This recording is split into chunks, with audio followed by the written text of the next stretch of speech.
News lunch box. নমস্কার, আপনি শুনছেন রেডিও মানি 9 আর এখন সময় নিউজ লাঞ্চ বক্সের।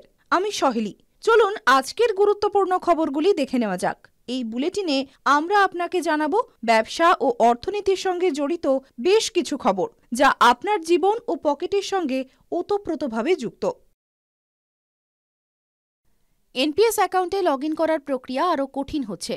এনপিএস এর সিআরএ লগ ইন করার সময় আধার ভিত্তিক যাচাই বাধ্যতামূলক করা হচ্ছে। নতুন এই নিরাপত্তা বৈশিষ্ট্য আগামী 1 এপ্রিল থেকে কার্যকর হবে।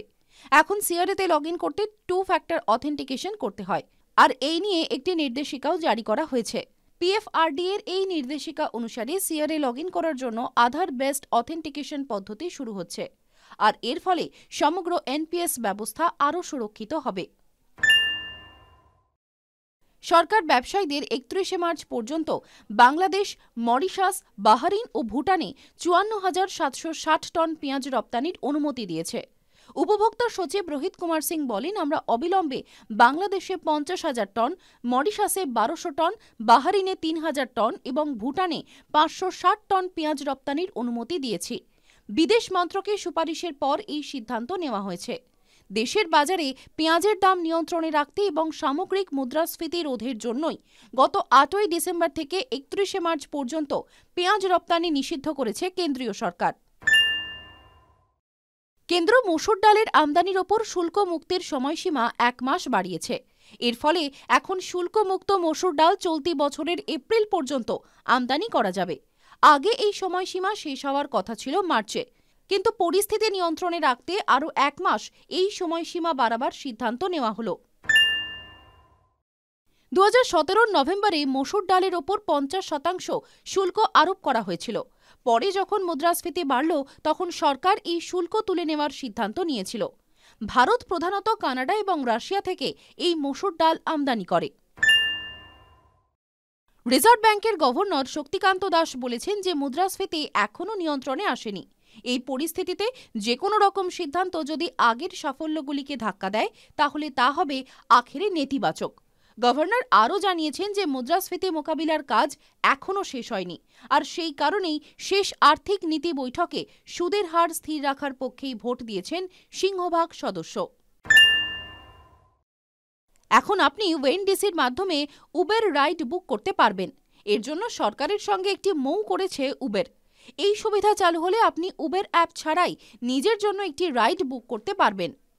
উবারের গ্লোবাল সিইও দারা খসরোশাহী বলেছেন যে উবের ভারতে কম খরচে 2 চাকা এবং 3 চাকার পরিষেবাগুলি বাড়াবার পরিকল্পনা করেছে, আর সেই কারণেই এই সিদ্ধান্ত। একই সঙ্গে এই সংস্থা বেশ কয়েকটি দেশে বাস সার্ভিসও চালু করেছে। এখন আপনি ট্রেনে সুইগি দিয়ে খাবার অর্ডার করতে সক্ষম হবেন। ট্রেনে যাতে আরও ভালো খাবার পরিষেবা পাওয়া যায় তা নিশ্চিত করতে আইআরসিটিসি ফুড ডেলিভারি অ্যাপ সুইগির সঙ্গে হাত মিলিয়েছে। এর ফলে যাত্রীরা সহজেই ক্যাটারিং পোর্টালের মাধ্যমে সুইগিতে অর্ডার দিতে পারবেন। বর্তমানে দেশের মাত্র 4টি স্টেশনে এই সুবিধা পাওয়া যাবে। আইআরসিটিসি জানিয়েছে এই সুবিধাটি প্রথম পর্যায়ে 4টি রেল স্টেশনে শুরু হবে। এগুলি হল বেঙ্গালুরু, ভুবনেশ্বর, বিজয়ওয়াড়া এবং বিশাখাপত্তনম। মাহিন্দ্রা অ্যান্ড মাহিন্দ্রা তার জনপ্রিয় এসইউভি স্করপিও NZ8 সিলেক্টের একটি নতুন ভ্যারিয়েন্ট বাজারে এনেছে। এটি মিড ভ্যারিয়েন্ট Z6 এবং টপ লাইন মডেল Z8 এর মধ্যে অবস্থান করে। Z8 সিলেক্টে পেট্রোল এবং ডিজেল ইঞ্জিন এবং ট্রান্সমিশন উভয় অপশনই রয়েছে। এই গাড়ির দাম শুরু হচ্ছে 16.99 লক্ষ টাকা থেকে। স্করপিও NZ8 সিলেক্ট ভ্যারিয়েন্টটি নর্মাল Z8 ভ্যারিয়েন্টের থেকে 1.66 লক্ষ টাকা কম। স্করপিও এন এর এক্স শোরুম প্রাইস 13.60 লক্ষ থেকে 24.54 লক্ষ টাকার মধ্যে। এই এসইউভি বুকিং করা যাবে 1 মার্চ থেকে। মূলত টাটা হ্যারিয়ার এবং টাটা সাফারির সঙ্গে প্রতিযোগিতার জন্য এই গাড়ি বাজারে আনা হয়েছে। পাশাপাশি হুন্ডাই এর ক্রেটা এবং কিয়া সেলটসকেও জোর টক্কর দেবে এই গাড়ি। আজকের নিউজ লাঞ্চ বক্স এই পর্যন্তই। শুনতে থাকুন রেডিও মানি 9। ব্যবসা ও অর্থনীতির সর্বশেষ খবরের আপডেট পেতে এখনই মানি 9 সুপার অ্যাপ ডাউনলোড করুন। News lunch box.